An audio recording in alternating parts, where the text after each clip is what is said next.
Cancer, hi! Welcome to Mr. Queen PH. At ito ang inyong weekly reading for July 1 to 7, 2024. So if you are interested in private readings, meron tayong link sa description at sa pinned comment. Paki-check nyo na lang kung gusto nyo mag-book for a reading. So let's see, Cancer, ano yung overall energy ninyo for this week? Overall energy, the Hanged Man. May nag-iisip-isip. Parang yung iba gusto mag-back out. Parang meron kayong plano na iniisip nyo, itutuloy ko pa ba to? Ganun. Iniisip nyo, is this a good decision? Let's see your challenge, the Star. Maari kasing merong mga humahadlang sa plano mo, sa mga pangarap mo, yung mga gusto mo ma-achieve this week. So, nisip mo if it's worth your time na mag-effort ngayong week na to.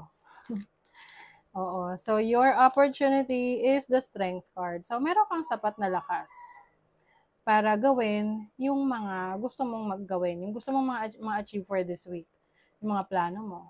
Diba? You have the strength that you need. Kailangan lang yan, talagang i-motivate mo yung sarili mo. Lalo na kung yan yung pinaka-goal mo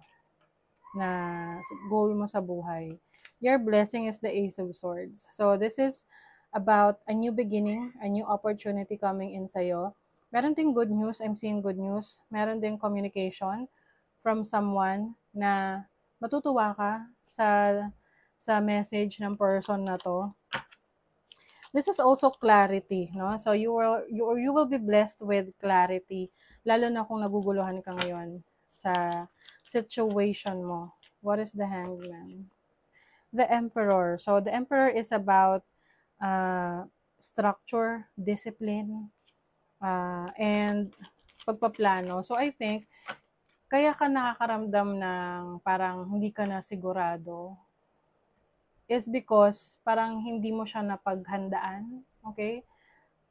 So, ngayong week na to, kung sa tingin mo hindi ka pa ready for whatever plans na meron ka, hindi mo yung itutuloy.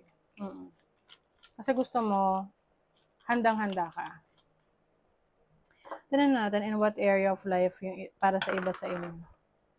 5th house. Okay, so this can be a decision para sa anak mo. Pwede ring this can be a decision sa isang relationship, sa dinidate mo ngayon, if you're sure about this person, you are seeing the red flags, so tinitingnan mo kung, kaya ko bang i-handle yung red flags, palalampasin ko ba or hindi, ganon. Yung iba, pwedeng travel opportunities, may decision kayo kung gusto nyong mag-abroad, pwedeng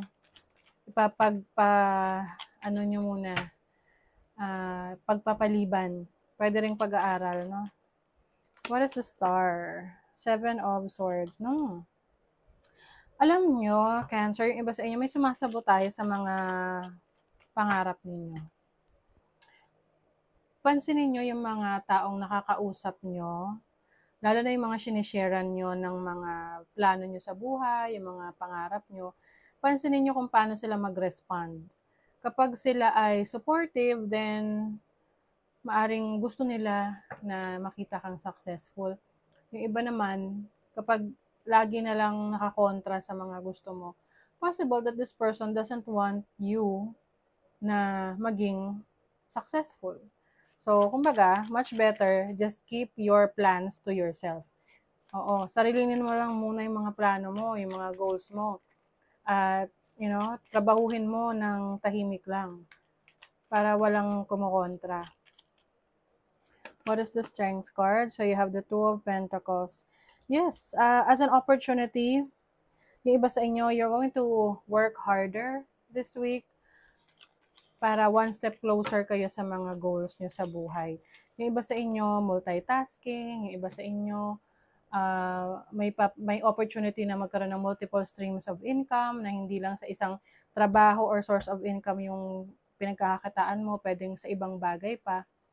You have the Ace of Swords, Three of Cups. Uy, merong good news talaga. Three of Cups is about celebration. So I think there is something that you will celebrate this week. Can be good news, lalo na sa mga nag-take ng exams or meron kayong inapalayang trabaho. So pwedeng good news dahil natanggap ka na. Or sa business naman, naaayos na yung mga requirements na kailangan mong gawin para sa negosyo mo. And some of you will gain a new friend this week. At itong friend na to ay isa sa magiging importanteng tao sa buhay mo. So your money, career, finances is bringing balance into your life and cultivating your talents, no, yung skill set mo. And discovering yourself. Kasi marami ka pang talento eh. Marami ka pang pwedeng ipakita sa mundo. And I think, yung iba may travel opportunity sa trabaho. Meron kang susubukan na hindi mo pa na-try before sa trabaho, sa career, sa business. So, medyo exciting ito. Diba? Son of Wands.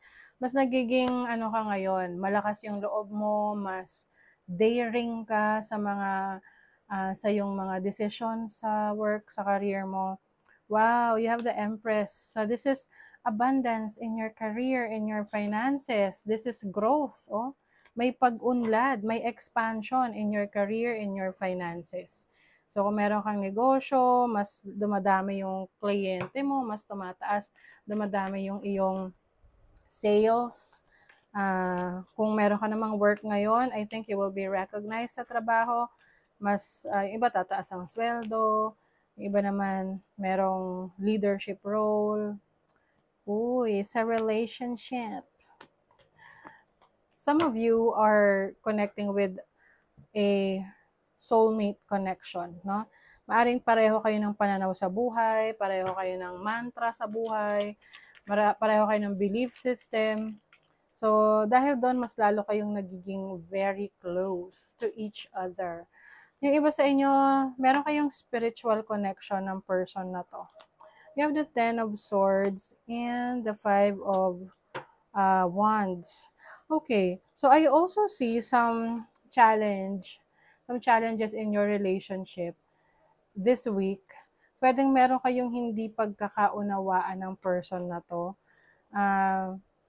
Maaring may mga bagay na hindi mo pa alam sa taong to, or may mga bagay na hindi pa alam yung person mo about you na matutuklasan ninyo. And eventually, this may create some conflict sa relationship. Na, bakit hindi mo sinabi? Bakit ganito, ganyan? Diba? Magsisisihan kayo. Okay, be careful. Do not take risks. Okay? So, sa mga masyadong risky na situation, hinay-hinay muna. Kaya nga siguro meron ditong the Hanged Man is nagiging maingat ka sa galaw mo. Successfully overcoming a problem. So, kung meron ka mga challenge na kaharapin ngayong week na to, mapagtatagumpayan mo yan. Deep friendship with someone of the same sex. So, yung iba sa inyo, like what I mentioned kanina, pwedeng you will gain a new friend ngayong week na to na, kumbaga, magiging very close kayo, magiging BFFs kayo. News is on the way. Ano tong good news na to? Anong news na to? Uy, sa career, oo, trabaho, yung iba. Merong good news coming in sa inyong trabaho or business. Let's see. Power. The ability to suck it up is not a superpower. Saying no is. Own your power. Yes. So, learn how to say no. Kapag alam mong hindi nagre-resonate sa'yo or hindi mo gusto yung nandyan sa harap mo, say no. Okay? That's true power. And also time. Time spent worrying is time spent. Yes. So, kung lagi kang mag-aalala, what if, sinasayang mo lang yung oras at panahon mo sa pag-iisip ng mga bagay na hindi pa naman problema, pinoproblema mo na. Oo, kaya napaka-importante rin ng iyong mindset this week na alagaan mo siya, no? Alagaan mo yung mindset mo na wag mong hayaan na magpa-apekto ka sa nega energies ng iba. mag-focus ka doon sa what is doing right, what is going right. And just continue to do it. No? Pagpatuloy mo lang kung ano yung nag-work para sa'yo, then just continue doing it. And kung ano yung mga bagay na it doesn't work for you, then let it go. Okay? So that is your reading, Cancer. Thank you so much. Bye.